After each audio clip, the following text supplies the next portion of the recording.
Ara namozga shomga og'izda oshguncha shu masjidga bir zot olib bersa ham bo'ladimi bu payni?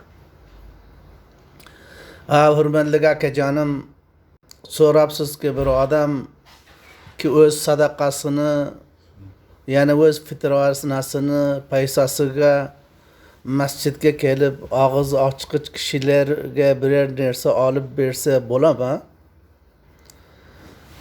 Birodarim, bu baraga men sizga bir-iki hadis olib kelayin. Agarchandiki bo'ladi, bo'lmaydi emas. İftardı, mening nazarim shuki, iftardı shu o'z paysangizga bering, taki sizga ajri ko'p bo'lsin. Ana bu sadaqai fitreneni shu g'urabalarga bering. Agar sendeki masjidga bersen, bu iftar qilib bersiz bo'ladi, bo'lmaydi emas. Chunki hadis-i pokda sarahatan keladi. Payg'ambar Xudo sallallohu alayhi va sallam mehribonlik qiladi. Man fattara soiman kana lahu mithlu ajrihi g'ayra annahu la yanqudu min ajri saim shay'an. Min ajri saimi shay'an. Ali bana shunga qarang. Har kimki iftar beradi. İftar berdi, şu roza tutkan adamның savabını bütünley şu iftar bergen adam aladı. Bu acırdı kimden asız? Bu acır şu bir adam ertenden akşamga çeyin bolsa roza tutadı, bir adam ona iftar beredi. Şu roza tutkan adamını acırını, savabını şu rozaga iftar bergen adam aladı eken.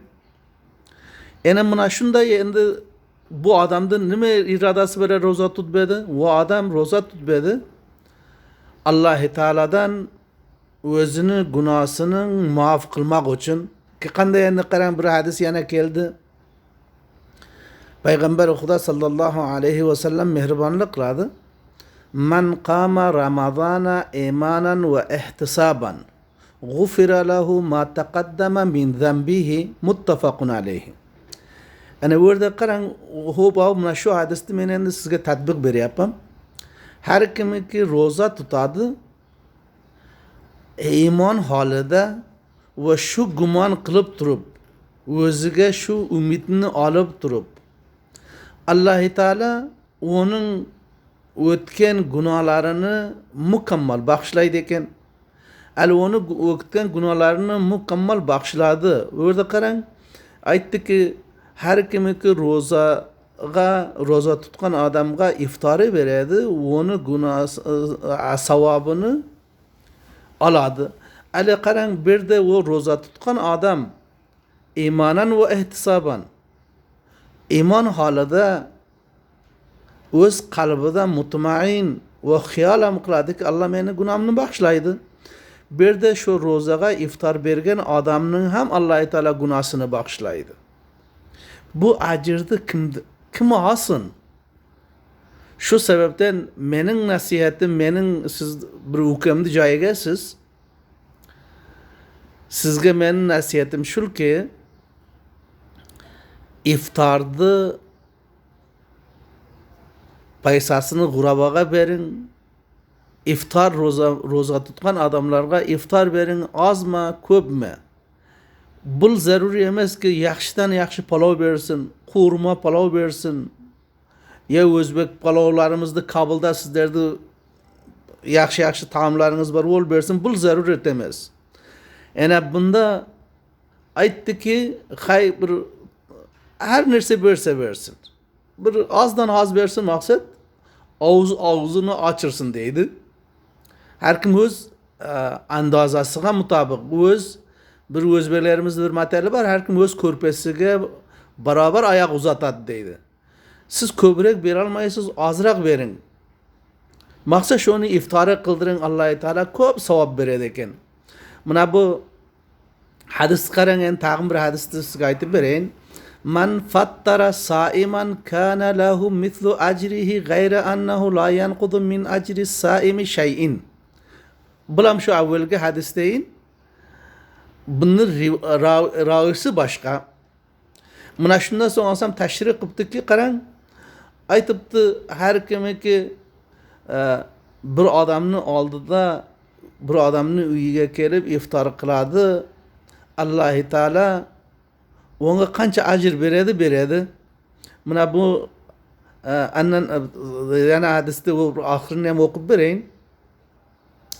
An Ummi Ammarat al-Ansariyyati radiyallahu ta'ala anha أن النبي صلى الله عليه وسلم دخل عليها فقدمت إليه طعاما فقال كلي فقالت إني سائمة فقال رسول الله صلى الله عليه وسلم إن السائمة تصلي عليه الملائكة إذا أكل عنده حتى يفرغوا وربما قال حتى يشبعوا. Ana bir de qarang, hatta yafrag'u, hatta shu taomdan farq bo'ldi, ozmi ko'pmi aytgan emas, muncha yesin. Va rubbama qal, ko'p qallalar aytganki hatta yashba'u, ya'ni shu to'ysin. Ana bir de bu ikki rivoyat keldi. Bunda bir odamga siz iftori berasiz, to'ydirib berish lozim emas. Yana bu hadis وعن أنس أن النبي صلى الله عليه وسلم جاء إلى سعد بن عبادة فجاء بخبز وزيت. أنا قرن عندي بردهم bir azraq non, xubz deb non, zaytunni javu ya boshqa jav. فأكل ثم قال النبي صلى الله عليه وسلم أفطر عندكم السائمون أفطر عندكم السائمون وعكل طعامكم الأبرار وصلت عليكم الملائكة. أنا qarang berdi. Har kimki iftor berar ekan, unga payg'ambar Xudo qanday duo berdi. Uni payg'ambar Xudoning duosi mana bu yerda malaikalar ham unga mag'firat qiladi.